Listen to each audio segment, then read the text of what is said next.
Hi, I'm Katie, and I'm currently working on book one of a young adult urban fantasy series. And today I wanted to talk a little bit more about the plot problems that I'm having with my novel.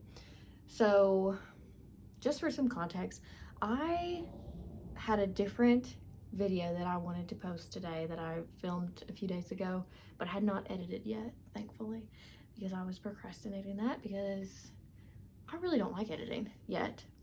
You know, things could change. But the last few days since I filmed that, I have been reading Save the Cat, or it's a young adult novel. I decided to get this one since I'm writing young adult instead of getting the just Save the Cat or it's a novel.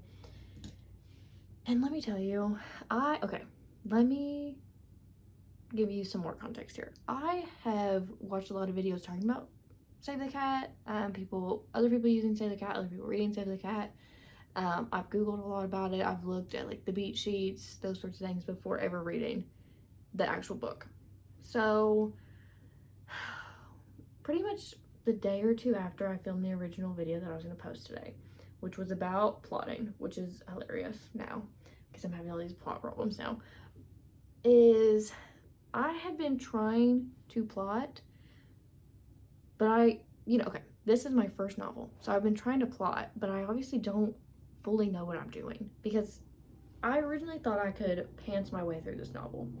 Why did I think that? Because I'm not a girl who does that with anything. I need a plan, I need a to-do list, I need instructions, I need step by step.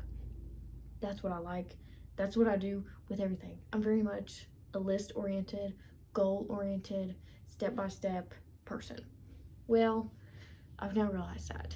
And as I've been trying to plot and just kind of do things pretty much rogue, I've been looking at the beat sheets and trying to match up, okay, I think this is this and that's that, but nothing's really clicking.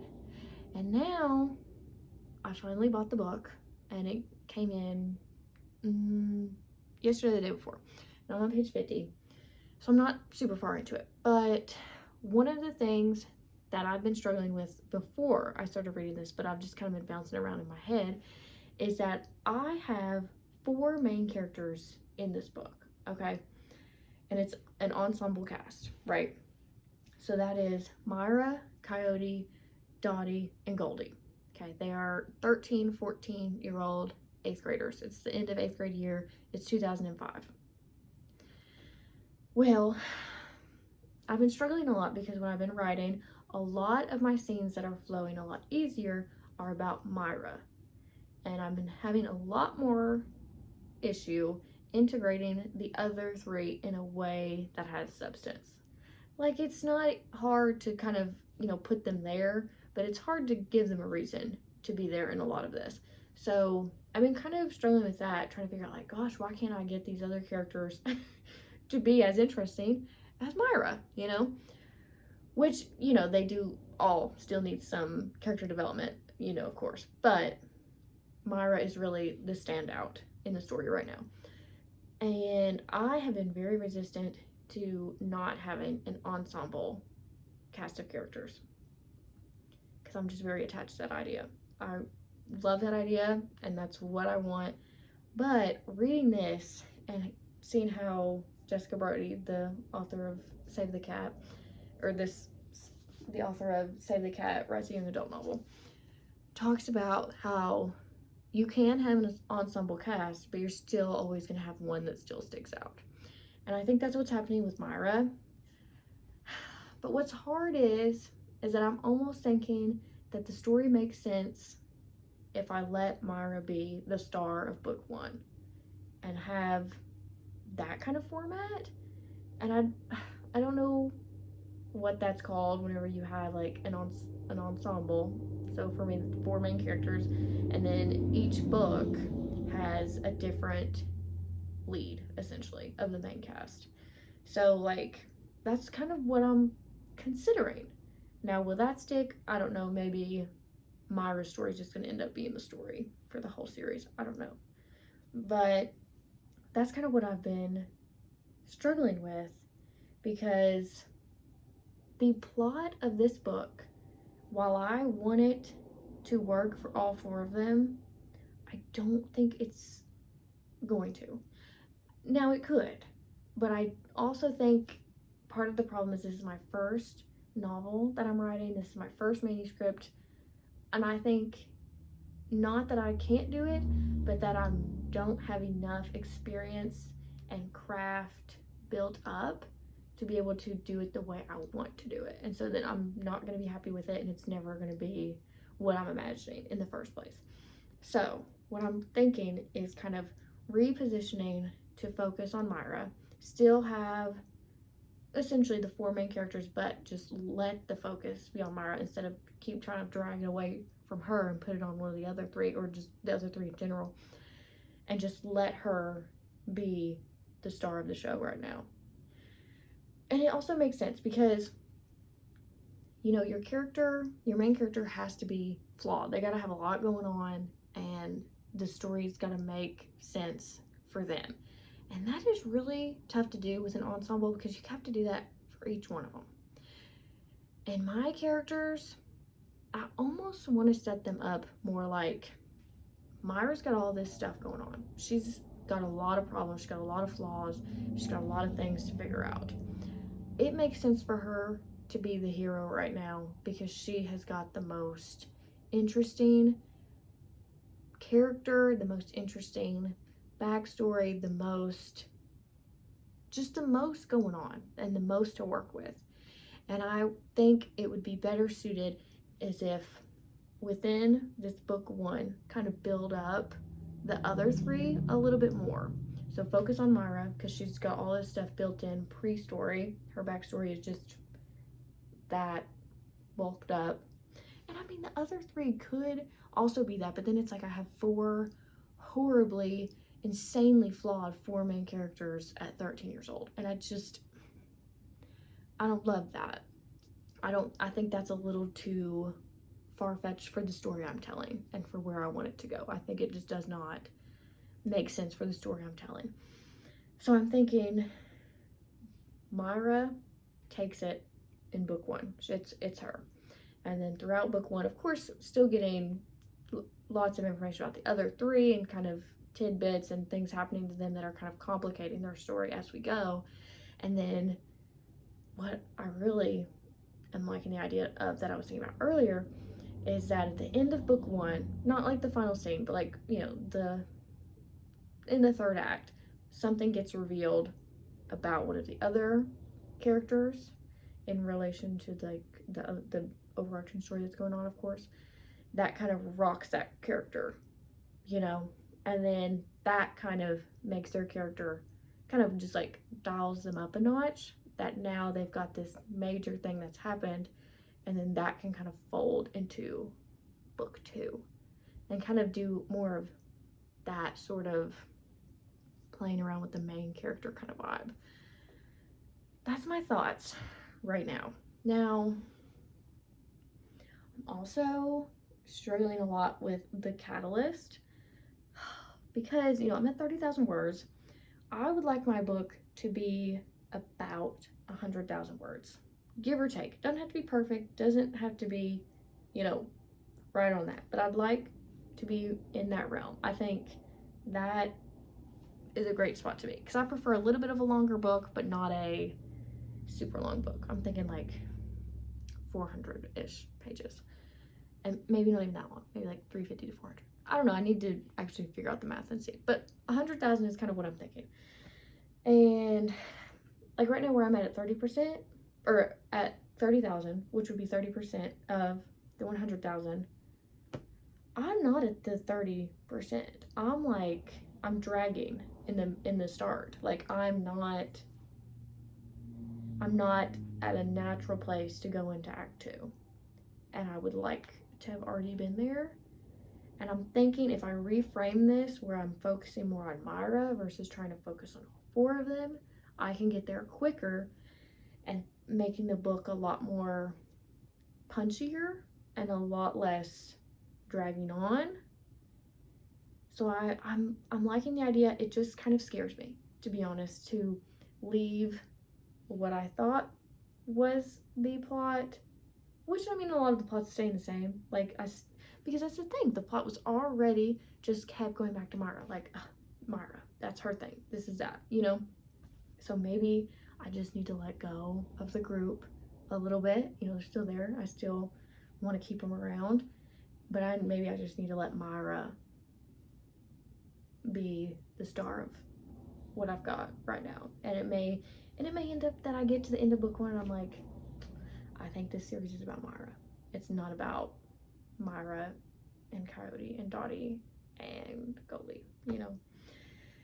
And that's fine too. Maybe I can just kind of rework them and then eventually pick up a different piece of those characters and give them their own story in their own right. But because I'm also kind of already attached, at least to Coyote, adore that character. If I end up, this is my other thing, I'm like, if I end up changing this story where Myra is the main character all the way through, I don't want Coyote as he is right now in this story. I would have to do some rearranging because the plans I had for the Coyote character would no longer fit in that story. So I would kind of have to take him out, fill him back in with some other stuff, and then take that idea of the original Coyote character and kind of put him off to the side.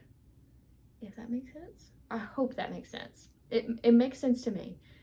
I don't know if it actually makes sense though.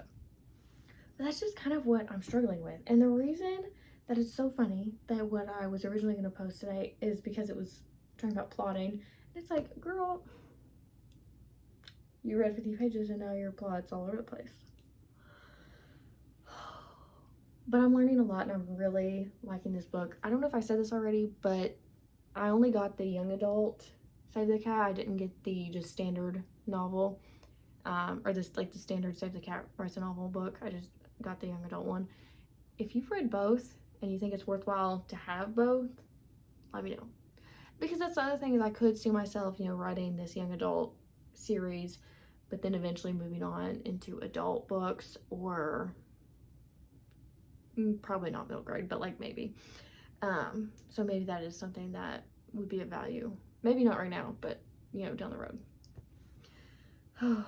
Yeah, I'm struggling with this. I'm actually planning to write though tonight because I gotta give it a shot. I gotta give Myra a shot and see if I try to shift my perspective on where I want the story to go, see if that helps it come out better and faster and more just like, you know, kind of the feeling of like, yeah, that, yep, we're on the right track, versus like, I feel like I'm like pulling teeth here, you know. So that's my plan for tonight, is to try to do some writing and let Myra be the star of what I write tonight and see how I feel about it. But I'm gonna be honest, I feel good about it because I really have enjoyed writing the Myra character the most, which this is also a little crazy to me because when I was first starting the planning of this novel and first starting to write it, I imagined that this could happen. I did not think it was going to happen with Myra. I thought this was going to happen with either Dottie or Coyote. And like I said, if I end up completely switching to the Myra perspective, then I'm going to have to take Coyote and replace that character a little bit because I think Coyote has his own story to tell. But Dottie, she as a character for me is just not, she's just not giving what I thought she would give, which like, of course I created her, so it's like kind of my fault, but my instinct is Myra. Like, she's just a much more interesting character, and I think she has a much more interesting story, at least right now. It's hard, and I also have a hard time with it because sometimes I'm thinking, well, maybe if you just thought a little harder and developed these other characters, maybe they would do the same. But then I'm like, well, it's coming really easy for the Myra character, so why don't I just let that speak to me and let that carry me through at least a little bit, and then figure out the rest later. At least get through draft 1. Like, oh my gosh, get through draft 1, girl. You got goals to finish by September. So, and it, like, if I don't finish by September, it's, you know, not the end of the world, but that is the ideal plan. So that's kind of what I got going on today. It's kind of stressing me out a little bit, not like a lot, but it is kind of on my mind, like, gosh, I might be taking this in a different direction than I've anticipated. But I think it also could be good. I think it could be really, really good. And I think it could also just be good for me right now. I might write this story and then in a few years write a different ensemble cast story. And then maybe I can do it really well then. Maybe I just don't have the experience under my belt to be able to do it the way I want to do it right now. And I'm okay with that because I'm not gonna put a bunch of pressure on myself to create this perfect ensemble of cast of characters for this perfect story because that's just too much pressure. I just need to write the first draft. I need to write something and then be happy with it and then be able to move on. You know, I don't want this to become a situation where I get stuck in the story because I'm trying to force myself to do what I think I want instead of just letting the story speak to me, if that makes sense. Because another thing about me, I'm very much let the story speak to me. You know, if once I have the idea and the ideas start flowing, I need to just let those idea flows and just kind of let it do what it's gonna do instead of trying to like stop it and put these things in it. You know, I feel like you have to do that to a certain extent, obviously, whenever you're, create a plot structure, but for me, my ideas are just so much better when I just let them do what they want and stop like getting in my own way, So that's what I'm thinking. I don't think I have anything else for tonight. I'm gonna read a little bit more and Save the Cat, let myself get a little bit more acquainted with the topics in this and how she talks about them, because so far this is really opening my eyes to a lot of potential plot structure issues that I'm having, which could actually help me fix some plot holes. Because before I was like, man, I got a lot of plot holes, which I mean 30,000 words in, got time to fill them in. But if I just let the course redirect where it seems to want to go, these plot holes may fix themselves. So that's where I'm at. I am scared of this, but I'm also excited, and I think it could be exactly what I need to do. And if it's not, great news. I can just do something else. I can just fix it. So that's the good thing about having something written, is that you can fix it versus having nothing written and then you can't fix it because you never did anything in the first place, which is where I have been for the last few years. So it's all fine. It's all gonna be fine. So, all right, I'm gonna read some more in this. Drink some more of my pop. It's my favorite pop. It's a Dr. Pepper and cream soda, 0 sugar. Love. If you love cream soda, you'll probably like this. If you like Dr. Pepper, I don't know if you'll like this because I'm not a big Dr. Pepper person. I'm more of a Diet Coke person. But this, yeah, this is way better than the Vanilla Coke Zero. Way better. Sorry, it's true. Anyway, I've been thinking also something I considered posting about today, but I was like, I need more of just like a chit chat, get these thoughts out kind of situation. It's talking about just some different TV shows, movies, books, obviously, music, things like that inspire me and kind of influence my writing. So if you think that would be interesting, let me know and I'll start thinking of some ideas. I already have some because I kind of think about that stuff all the time and I end up rewatching a lot of that stuff to help me write because it's just what works for me. So yeah, all right, if you like this video, please like, comment, subscribe, and I hope you stick around and let me know if you have used any plot structure support before, like Save the Cat or Story Genius. I do actually have Story Genius. I just haven't read it yet. I already had it. I think it's in my nightstand. That's not my bed, but whatever. But let me know if you've ever used either one of those and how it went. And if you're more of a pantser, hats off to you because that life is not for me. But I love that for you. All right, I will talk to you guys very soon. Bye.